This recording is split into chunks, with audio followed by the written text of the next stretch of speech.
эс түүний бүтэц үйл ажиллагаа цитологийн шинжлэх ухааны товчдод Английн эрдэмтэн Эр Гук 1695 онд микроскопоор ургамлын үүслийн нэмгэн төсөлтийг харж тэр үеэс олон тооны жижиг үүрнүүдээс тогтсон торлог бүтэцтэй болохыг үзжээ.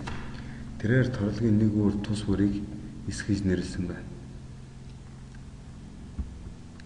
Эсийн шинжлэх ухааны төвөг эсийн судалгаа Английн эрдэмтэн Эр Гук микроскопыг зохион бүтээж ургамлын холтсны үүсний эсийг анхаарсан.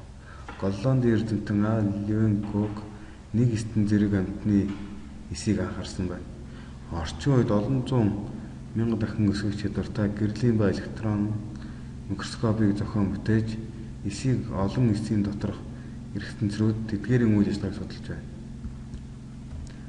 Голландын эрдэмтэн Левенгук 1674-с 1683 онд цусны улаан эс, нэг эст, игэл биетэн нян булчингийн эс, олон эст амьтан ургамлын биеийн эсийн нэг хүрчлэн үзэж илрүүлсэн. 1833 онд Английн эрдэмтэн Эр Бороон ургамлын навчны бүтцийг микроскопоор харж судлаад эсийн дотор орших бөөрийнхний цул биетийг илрүүлэн түүнийг бөөм гэж нэрлэсэн байна. Германы эрдэмтэн Шлеффен бөөм бол ургамлын бүх эсэнд байнга заавал байдаг бүрэлдэхүүн хэсэг мөн гэж тодорхойлсон. Т. Шван амьтны эс бүхэн бөөмтэй байдаг гэдгийг тогтоосон. 1838 онд Т. Шван энэ ишлэлээр бусад мэдээ баримтыг эмхтэн энэ зарчмыг төшөглөн бүх амьтан ургамлын бие эс хэмээн нэг ижил нэг ижээс тогтно гэсэн амьд биеийн эст бүтцийн тухай эсийн онолыг боловсруулсан юм.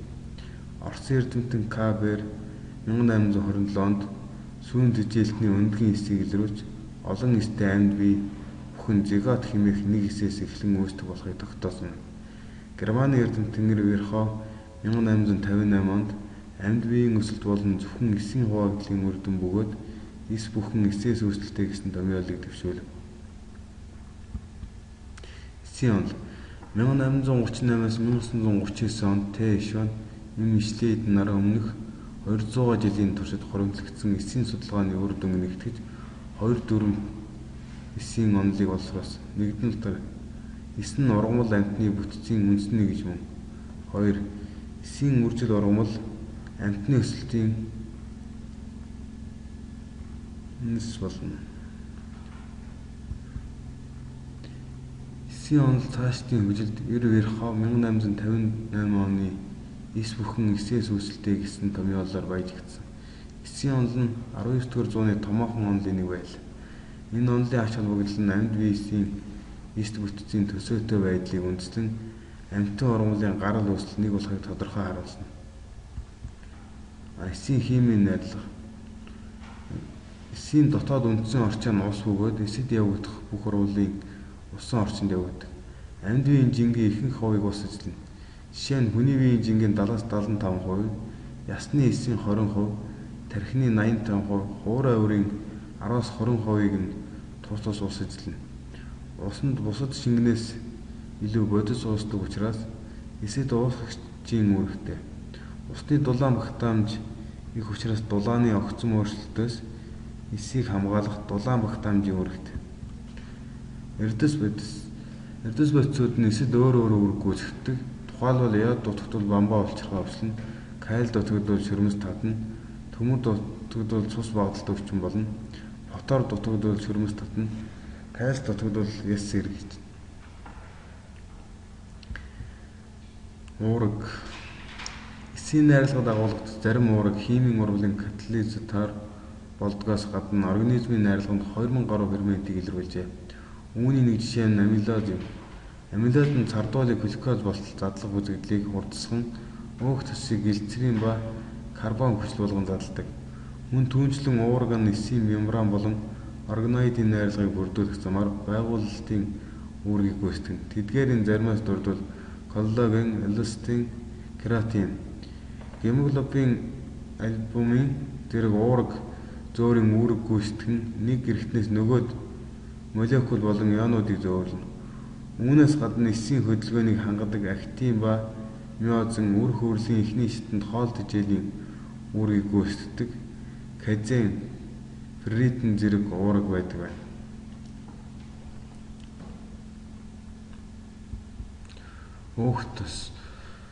Өөх тос нь өндөр молекулт нэгдэл бөгөөд бага молекулт нэгдэл нь гэлцрийн ба тосны хүчил юм. Эсийн мембран бүрхүүлийн дунд давхраа нь липид буюу өөх тосноос тогтно. 1 г өөх тос задрахад 38.9 кJ энерги л оруулна. 1 кг өөх тос задрахад 1.1 кг ус үүснэ. Нүүрс ус ургамлын эсийн ханны найрлаганд оролцдог целлюлоз буюу эслэг ан нийлмэл нүүрс ус юм. 1 г нүүрс ус задрахад 17.6 кJ энерги л гардаг. Цардуул нь нийлмэл нүүрс болно. Нуклеин хүчил нь нуклеотидоос тогтох боловч нэг нуклеотид нь пурений болон пиримидины азотлог цуур, рибозо болон дезоксирибоза гэсэн нүүрс усны үлдэгдэл фосфорын хүчлийн үлдэгдлээс тогтдог. Нуклеин хүчлийн ДНХ болон РНХ гэж хоёр ангил.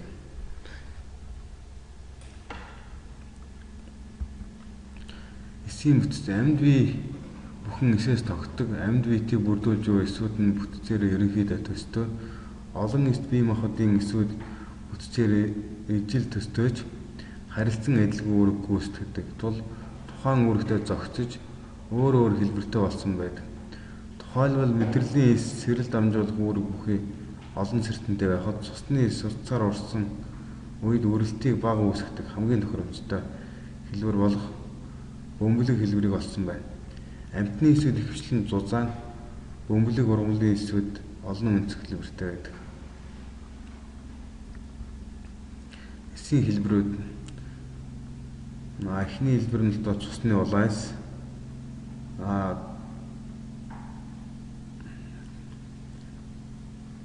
зүүн талын нь болохоор навчны эс, түүний дол ирэмлэгийн эс, мөн бактери эс бол мэдрэлийн эс зургийг харуулсан байна.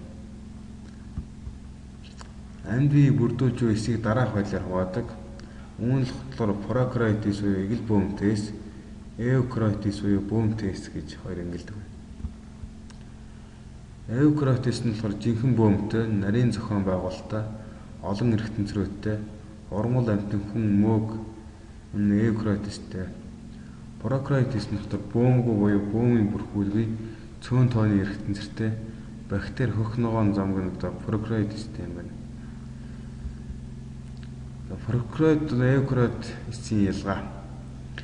Шин чанар нь болохоор эсийн хэмжээ, ДНХ, хромосом, эргэтэнцрүүд, эсийн хан, амьсгал, пластид, тэжээл хүлээн авах арга, хоол боловсруулах бактериал үржил. Прокариот нь болохоор хэмжээ нь 0.5-5 мкм, цитоплазмд орших цагирган ДНХ, хромосом байхгүй, эргэтэнцрүүд нь цитоплазмд ризосом агуулгадна, мөн шилбүр сормостой. Эсийн хан хатуу полисахар амин хүчил агуулна. Бэхжүүлэгч нь мөрөө, амьсгал нь бактерийн амьсгал, мезосом, хөх ногоон замаг, мезоплазм явагдана. Пластид байхгүй, тэжээл хүлээн авах арга нь эсийн мембран шингээж авна. Хоол боловсруулах бактериал байхгүй. Үржил нь бэлгийн бус үржлээр үржинэ.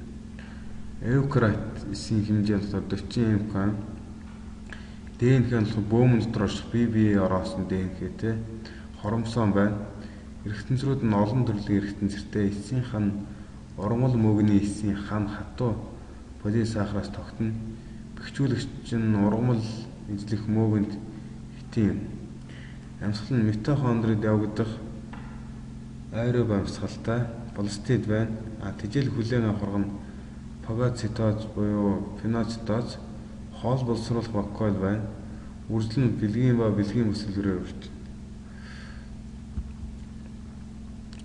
Гадаад давхраа. Ургамлын эсийн гадаад давхраа нь эслэгээс тогтдог учраас ургамлын эсийг хвчлэн олон өнцгт хэлбэртэй байна.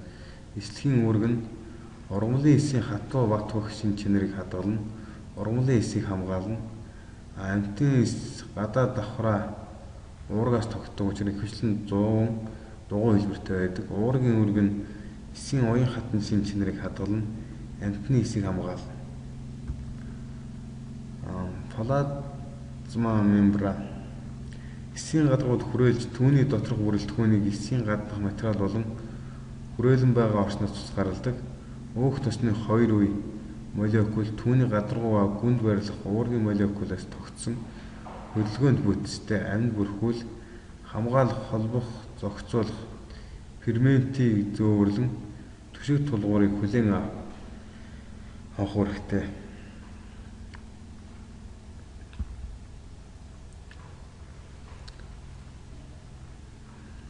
Энэ мембраны зураг. Эсийн гадна уургийн молекул нүүрс ус төрөгчийн горих, уургийн молекул өөхөн давхраа уургийн хоолой. Эндээс ажиглаж байна. Эсийн эргэтэнцрүүд цитоплазмд тодорхой бүтэцтэй тодорхой үйл ажиллагаа явуулж үүрэг гүйцэтгэдэг эргэтэнцрүүд оршино. Ерөнхийн дотор бөөм эндоплазмын тор, Голджийн аппарат, лизосом, рибосом, митохондри зэрэг эс болгонд байдаг эргэтэнцрүүд тусгай дотор шилбүр, сормоос, сүүл, хөхлөг.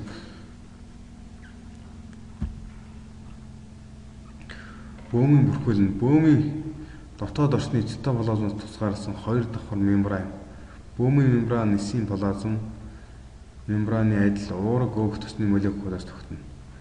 Хоёр мембраны хоорондох 20-60 нанометр өргөнтэй хөндийг перникулар хөндийг нь гадаад мембран эндоплазмын торын мембранд шилжиж болдог ба бардгаар эндоплазмын тор байвал уургийн нийлгэжилтэнд оролцсон. Бөөмийн бүрхүүл 80-90 метр өргөнтэй сүүд орчих ба энэ бөөм цитоплазмын хоорондох үтсэн солилцоог хангав.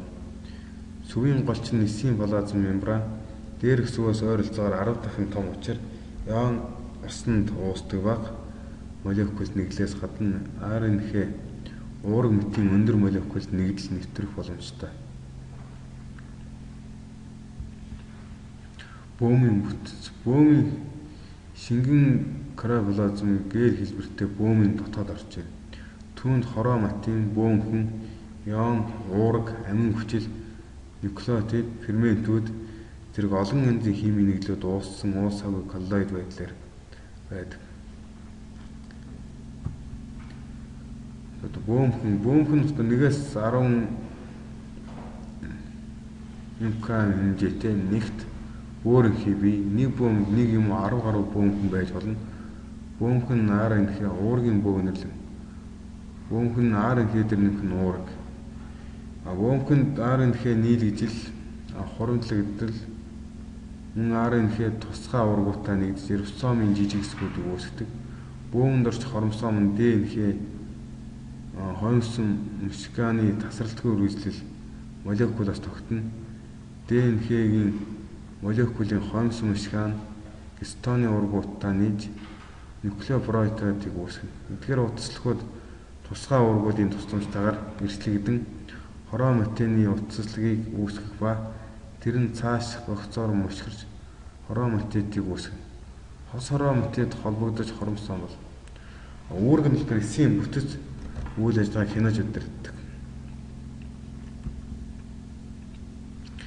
Рибосом РНХ болон хромосомын олон уургуудаас тогтсон маш жижигхэн үрлэнцэр. РНХ нь бөөнхөнд ДНХ-гээс нийлгэждэг ба эсийн РНХ бусад төрлөөс ялгахын тулд рибосомын гэж нэрлэжээ. Бүтцийн хувьд нэг нөгөөгөөс хагастай дүүх том жижиг хоёр хэсгээс тогтно. Хэсэг тус бүр бөөнхөнд үүсэж бөөмийн мембраны нөхөр гарч цитоплазм перний дараа уурга нийлэгдэхийн өмнө хоорондоо нийлж рибосом үүсгэнэ.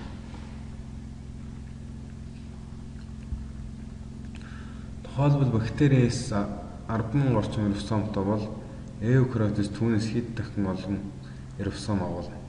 Рибосом дээр уурга нийлгэж зарим рибосомууд цитоплазм дангаараа оршдог ба түүний чөлөөт рибосомууд гэж нэрлэдэг.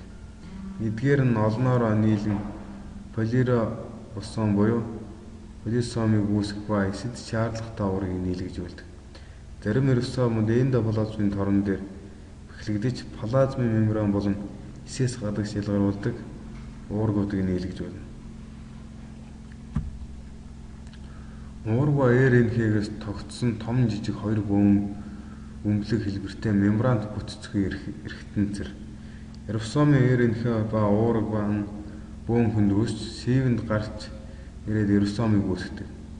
Рибосом эсэд цитоплазмд сул байрлах ба зарим нь эндоплазмын торон дээр байрлаж бетиг үүсгэнэ. Эндоплазмын тор бүтц нь бие биен дээр давхарлан тогтсон олон салаас уг хөндий бүхий уутан зараас тогтсон эрхтэнцэр. Гөлгөр эндоплазмын тор рибосомгүй үүрэг нь өөх тос нүүрс ус нийлгэж болно. Бардгар эндоплазмын тор рибосомтой уурэг нийлгэж болно.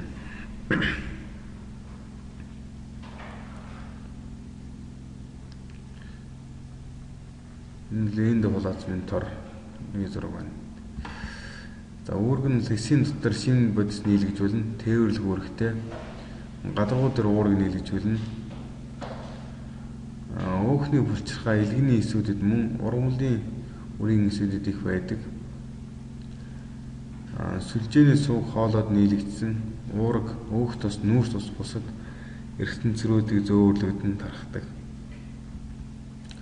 Голжийн аппарат ба бүтцэн дотор бөомийн ойролцоо байрладаг.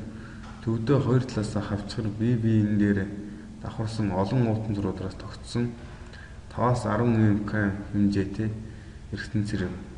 Эндоплазмын торны гадаргуу дээр нийлэгдсэн өндөр молекултай нэглүүд Голжийн аппаратанд зөөгдөн ирдэг. Үүргийн шим тэжээлийн бүтцийг зөөвөрлөж ангилж бүтцийн өөрчлөлт хийж плазма мембранд хүрэхээс гадна лизосом шүүрлийн нүхлгүүдийг үүсгэнэ.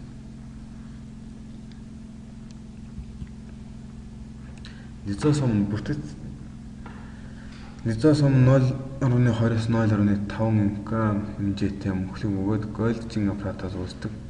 Олон янзын полимеруудыг боловсруулж задлах чадвартай протеаз, нуклеид липаз, хүчлэг фосфатаз зэрэг 40 гаруй ферментүүдийг агуулдаг. Эдгээр ферментүүд хүчлэг орчинд илүү идэвхтэй байдаг.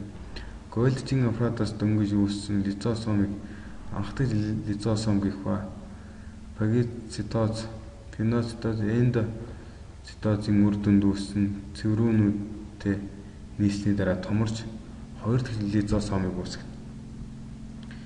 Лизосомын бүтц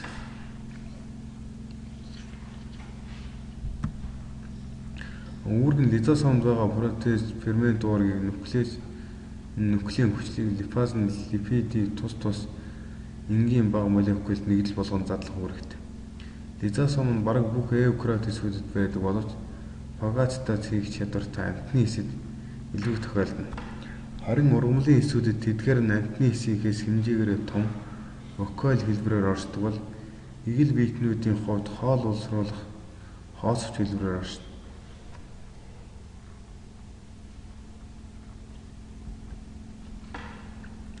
Митохондри. Бүтц нь митохондрийн гадаад дотоод давхар мембран бүрхүүлтэй. Түүний гадаад мембран гөлгөр, дотоод мембран дотгошоо чиглэсэн олон нуулаастай байдаг. Тийм олон нуулаасыг крест, латинаар сам гэсэн утгатай үг. Митохондрийн дотоод мембранаар хүрээлэгдсэн төв хөндийг матрикс гэнэ. Түүний ДНХ, рибосом, магний, кальцийн ионууд мөн шингээ агуулдаг. Крестийн эмх замбраатай байрласан атрийн нуулаасууд нь эсийн хэрэгцээг нийлэгжүүлдэг эсийн амьсгал гэж нэрлэдэг. Химийн дараалсан олон гинжийн урвал явагдах гадруу олон дахин нэмэгдүүлж өгнө. Митохондрийн хэмжээ нь хэлбэр тоон эсүүдэд харилцан адилгүй. Дунджаар 0.5 мкм, өргөн 7-10 мкм урт бөгөөд 1000 орчим тоотой байна. Ямар эсэд энерги хэрэгтэй вэ? Тэр эсэд олон тоотой байна.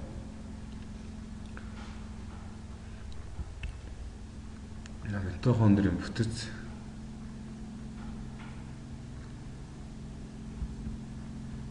үүрэг нь дотор ИПА-г нийлэгжүүлдэг эрхтэнцэр. Өөрөөр хэлбэл эсийн цитоплазмд глюкозын 4 удаагийн химийн шид дараалсан урвалын үр дүнд CO2 дээр Ааш хоёроо овлолоо задрах үед завсрын бүтээгдэхүүн байдаг кефа ус. Энэхүү дөрвөн урлын гурван үе шатны митохондри дотор явагдана. Нийлэгдсэн кефа болон нэг молекул H3 PO4 алдах үед их хэмжээний энерги гаргадаг. Ийм учраас митохондрийн энергийг станц гэж нэрлэнэ. Үүссэн энерги нь эсийн дотор шин бодисыг нийлэгжүүлэх, биеийн дулаан хадгалах, өсөх, хөдлөх, бусад үйл ажиллагаанд зарцуулдаг.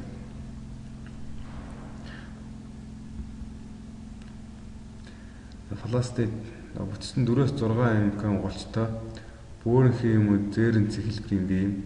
Фластид нь гадаад дотоод давхар мембран бүрхүүлтэй. Түүний гадаад мембран гөлгөр холоороо фластидын дотор өөр хоорондоо болон дотоод мембрантай холбогдсон гараан байна. Гарааны хөндийг стром гин. Стром ДНХ рибосом байдаг. Гарааны мембранд хлорофиллийн молекул байна. Хлорофил нь нарны гэрлийн эрчим хүчлийг АТВ-ийн химийн эрчим хүчинд хуургаж фотосинтез явуулдаг. Үүрэг нь хлорофилстид гэрэл нийлгэж хэлтийн процесс явуулна.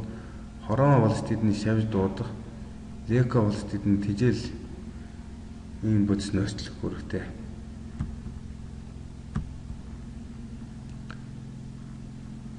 Эсийн төв централд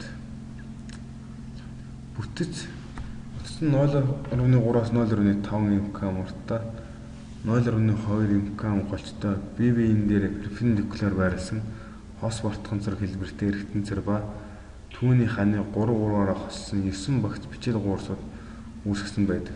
Бөөмийн ойролцоо оршдог. Үүрэг нь централ интерфазын G шатанд нийлгэж А2 болоод профазын шатанд эсийн 2 туул руу салж өөр хоорондоо эрүүлэн уцалгуудаар холбогдно. Эсийн төв централ. Эсийн тулгуур хөдөлгөөний систем. Нэг болон олон эст амьд биеийн янз бүрийн эс хөдлөх чадвартай эсвэл орон зайд хөдөлж шилжих юм уу эсийн дотор ертөнц рүү шилжин хөдөлдөг. Цитозоид филаментууд хэмээх маш нарийн зохион байгуулалттай сүлжээнээс тогтсон уургууд байдаг. Эдгээр филаментууд эсийн тулгуур болж хэлбэрийг тогтоон барих хөдөлгөөний үүрэгтэй. Микрофиламент бүтцэн микрофиламент нь 5-аас 7 нэм голчтой янз бүрийн урттай сав хэлбэртэй актин ургаас бүрддэг маш нарийн үтслэг юм. Үүрэг нь булчингийн эсийн агшилт тулралтыг зохицуулна. Бусад эсийн тулгуурт болж хэлбэрийг тогтооно. Мөн эсийн доторх хөдөлгөөнд оролцоно. Микрофиламентийн загвар бичил савханцар. Бүтцэн бичил савханцар нь 24 нэм голчтой шулуун салаагүй бортгонцор хэлбэртэй тувлын хэмээх нэг игний ургуудаас тогтно. Эсийн төвийн шилбэр сормосны найрлаганд оролцсон. Үүрэг нь микрофиламентийн хамт эсийн тулгууруулж хэлбэрийг тогтооно. Мөн эргэтэнцэр болон янз бүрийн бодисуудын шилжин нүүдлэхэд чиглүүлэгч болно.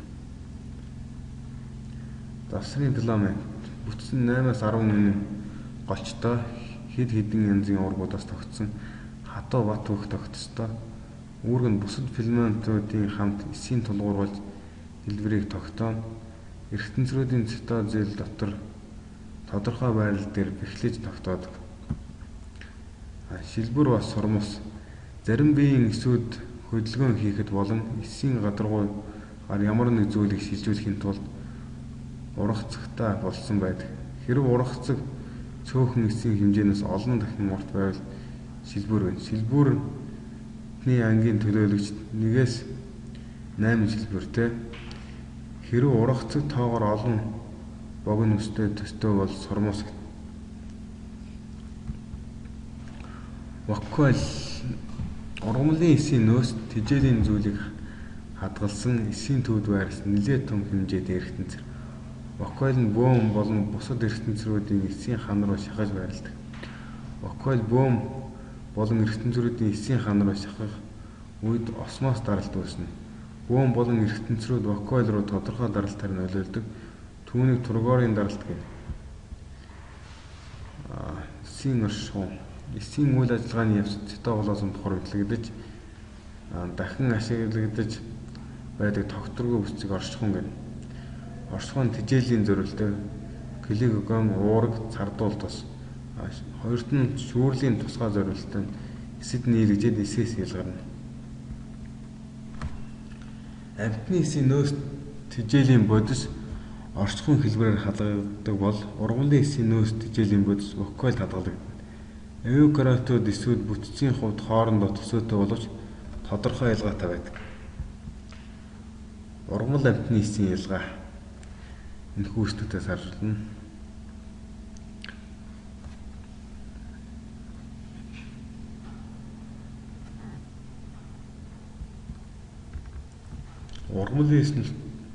Ургамал мөөг бактерийн эсүүд гадуураа эцсийн ханта түүнийхээ дотор мембран бүрхүүлдэг. Энэ нь эсэд тулгуурын үүрэгтэй. Амьтны эс дам мембран бүрхүүлдэг. Анхаарлаа хандуулсанд баярлалаа.